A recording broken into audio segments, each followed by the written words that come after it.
कहानियाँ और घटने सीख देती हैं, हौसले देती हैं, जिंदगी को समझने का हुनर देती है, जिंदगी के साथ दो दो हाथ करने का साहस देती है, रोमांच देती है। और बात जब उन कहानियों और घटनों की हो जो एक महान हस्ती हो चुकी हैं, उनके जीवन के संघर्ष एक सफर होता है, एक आम से खास बनने के राह में आने वाले उन कंटीली राहों की, जहां मन लहूलुहान होता है, जहां हौसलों पर पत्थर पड़ते हैं और फिर भी उत्साह को तरोताजा करने के लिए अपने आत्मा से प्राण खींचने की जद्दोजहद होती है। और फिर ऐसा किरदार तैयार होता है जहां दुनिया नतमस्तक हो जाती है।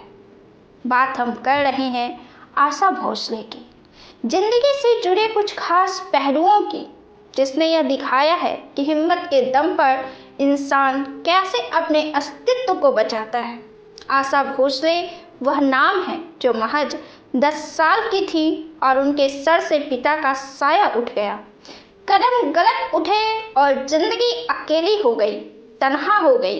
बच्चों को पालने की जिम्मेदारी आ गई और हाथ में एक पैसे तक नहीं थे। वक्त ऐसा था कि रिकॉर्डिंग रूम से बाहर निकाल दिया गया।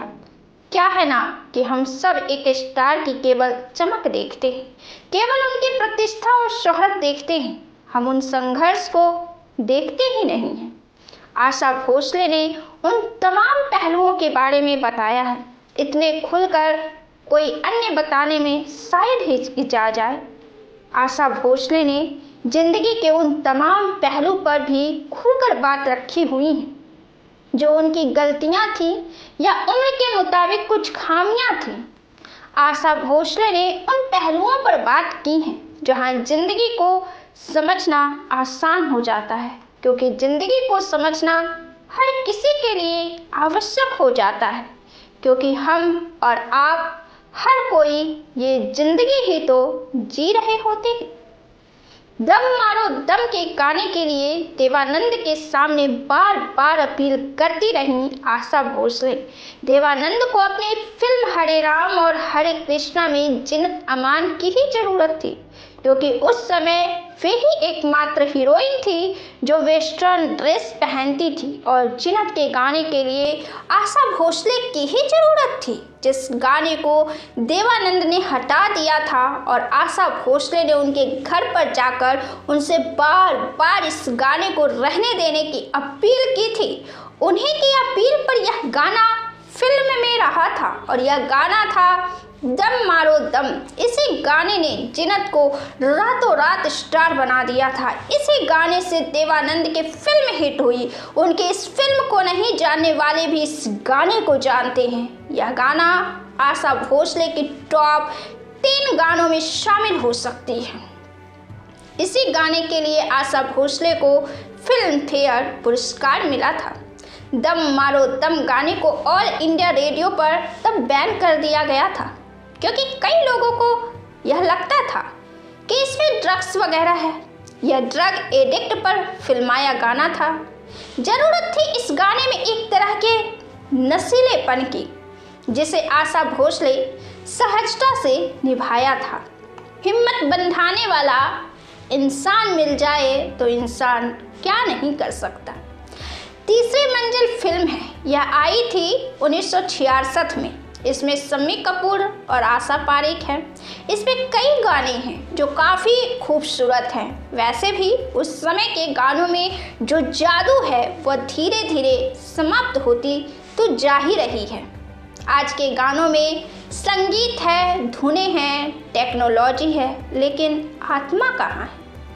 इसे फिल्म में गुलाबी रंग का टी-शर्ट पहने हुए अपने नए अंदाज में नई नजरों के साथ शोक अदाओं वाली आशा कुर्सी से उठते हुए डांस करते ही शम्मी कपूर को जोरदार झटका अपने इस अंदाज से देती हैं।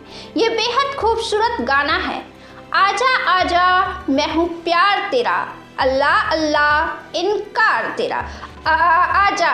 ये जो आजा लाइन है यह आशा भोसले के लिए काफ़ी मुश्किल भरा था। आशा भोसले इस लाइन को सुनने के बाद उनका गुरूर टूट गया। वे झटका खा गई जब गाने में यह पोर्शन था, आजा। मान ली उन्होंने कि यह उनसे नहीं होगा।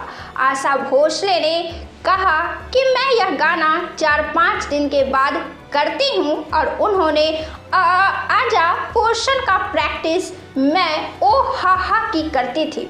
नासिर हुसैन ने रफ़ी जी और आशा पर 500 रुपये का शर्त लगा रखा था। आशा भोसले डरी हुई थी और वे लता मंगेशकर के कमरे में गई तो लता मंगेशकर ने कहा कि क्यों छटपटा रही हो, क्यों छटपटा रही हो?